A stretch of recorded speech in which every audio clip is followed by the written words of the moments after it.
investor ini pengennya lewat sini biar harganya, biar tanah yang di sini real estate-nya lebih mahal. Ternyata di dalam perjalanannya berubah lagi gitu.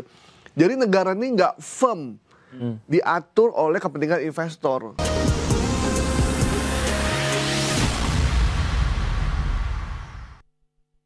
Riyadh Jeddah.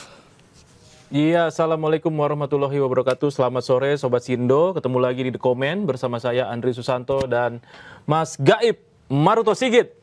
Yes, dan saat ini kita membahas tentang polemik kereta cepat. Nah, ngomongin soal kereta cepat ini memang banyak isu ya yang berkembang gitu ya, terutama terkait soal biaya proyek. Kalau dibandingkan dengan kereta cepat yang mau dibuat oleh Arab Saudi, ternyata WUS atau kereta cepat Jakarta-Bandung ini nilainya jauh lebih mahal. Dan kenapa demikian? Nah, itu dia tuh. Itu yang menjadi pertanyaan dan banyak sekali warganet ya yang mempertanyakan kenapa proyek ini bisa membengkak gitu ya nilainya hingga mencapai kurang lebih itu sekitar 120 triliun ya rupiah. Ya, sementara dengan jarak yang jauh lebih panjang, sekitar 1.500 km gitu, dari Jeddah ke Riyadh ya, itu nilainya itu sekitar 116 triliun. Ya, benar. Waduh, ini bedanya 4 triliun. 4 triliun ya. Tapi kan iya 4 triliun. Iya, 4 triliun. Cuma kan jaraknya lebih jauh. Jaraknya lebih jauh. Ya. Jadi memang ya, walaupun kita nggak bisa bandingkan secara apple to apple, karena kondisi di Saudi dengan kondisi di Indonesia memang beda. Tapi dengan munculnya kereta cepat Saudi, Haramain Railway itulah ya, yang bahasanya agak Haramain Speed Railway gitu ya. Itu membuat High Speed Railway. Itu membuat publik akhirnya lah, ini lebih panjang, tapi kok harganya lebih murah. Sementara ini yang lebih pendek, harganya lebih mahal. Nah, ada beberapa faktor. Satu, di Saudi tuh, Dri, yang dilalui itu padang pasir. Iya, sepi itu ya? Sepi. Nggak usah ada pembebasan lahan. Lahannya punya negara.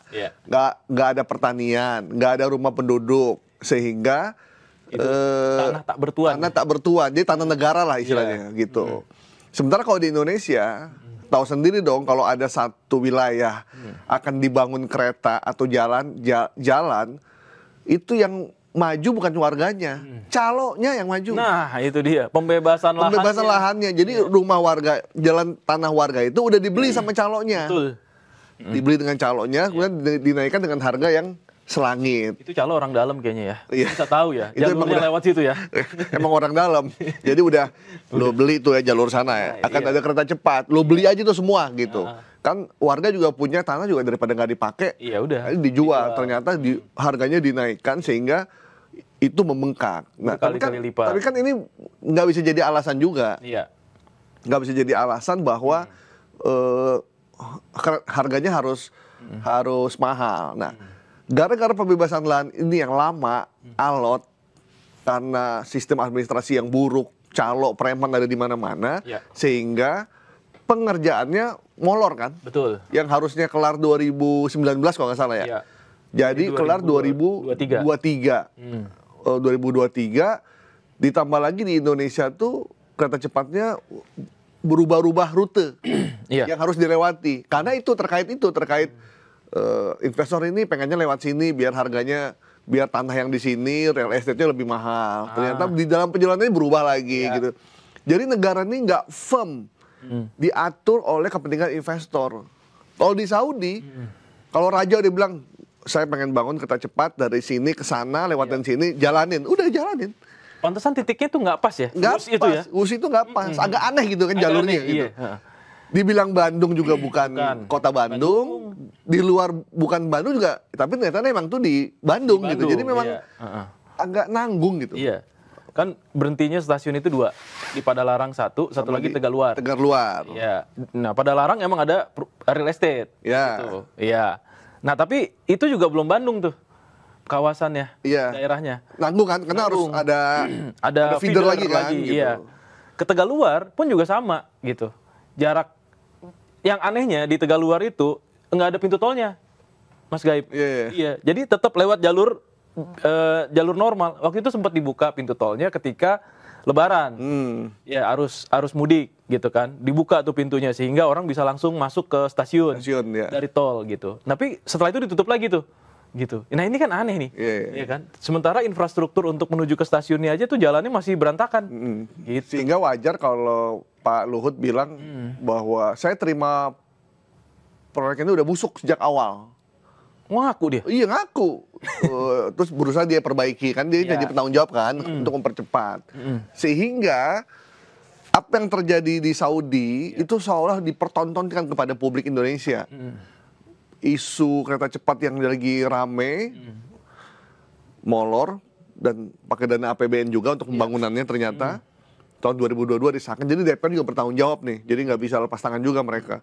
Kemudian pengerjaan molor pakai dana APBN, terus telat pengerjaannya. Sementara di Saudi lebih pendek, lebih panjang tapi harganya murah, jadi terus markup. Ada isu markup kan? Karena harganya tuh dari berapa tuh? Dari 1 menjadi 6. Dari 1 T menjadi 6 T. Jadi melonjak itu lebih jauh gitu. Kegedean gitu melonjaknya. Nah, akhirnya kan jadi isu yang nggak enak didengar. Ada isu markup disampaikan oleh Mahfud MD, Antoni Budiawan, kemudian Agus Pambagio, kemudian KPK diminta masuk. Daripada ribet, mendingan KPK masuk, gandeng BPK untuk melakukan audit, udah. Iya benar. Sesimpel itu aja. Daripada debat kusir di media, nggak jelas, ya udah. Ada isu ini, panggil tuh mereka yang bicara, jadikan dia saksi, udah tuntaskan biar nggak jadi fitnah. Nah yang kemarin sempat ramai itu kan siapa yang mau bayar nih, gitu? Iya. Utangnya. Nggak tahu saya yang mau bayar saya. Yang pasti dari mulutnya Menkyu udah bilang tidak pakai APBN. Nah, kalau Menkyu Purbaya udah bilang nggak pakai APBN, kemudian ternyata nanti pakai, ya berarti Pak Purbaya bakal dihujat publik. Iya, menjilat ludahnya sendiri. Ludahnya sendiri gitu. Jadi dan sepertinya juga istana juga enggan juga menggunakan dana APBN.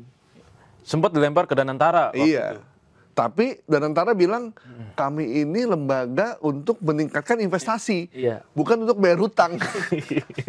Yang kedua, awal-awal berdiri Nyebus ini bukan Danantara yang ngurusin, tapi BUMN. Ada 2 menteri tuh di situ yang terlibat tuh. Salah satunya Bu Rini Sumarno ketika penandatanganan dan Pak Erick Thohir ketika dalam perjalanannya gitu. Jadi Danantara boleh juga ngomong begitu. Nah, kalau APBN udah nggak mau bayar. Danantara juga nggak mau bayar. Terus siapa yang mau bayar? Iya. Bingung ya? Bingung. Nah. Tapi memang kesepakatannya kan sebenarnya bisnis to bisnis, Dri. Iya, benar. Ditanggung bersama. Perusahaan kereta api cepat Jakarta-Bandung, KCIC dan kerjasama Indonesia-Cina ya, perusahaan-perusahaan BUMN.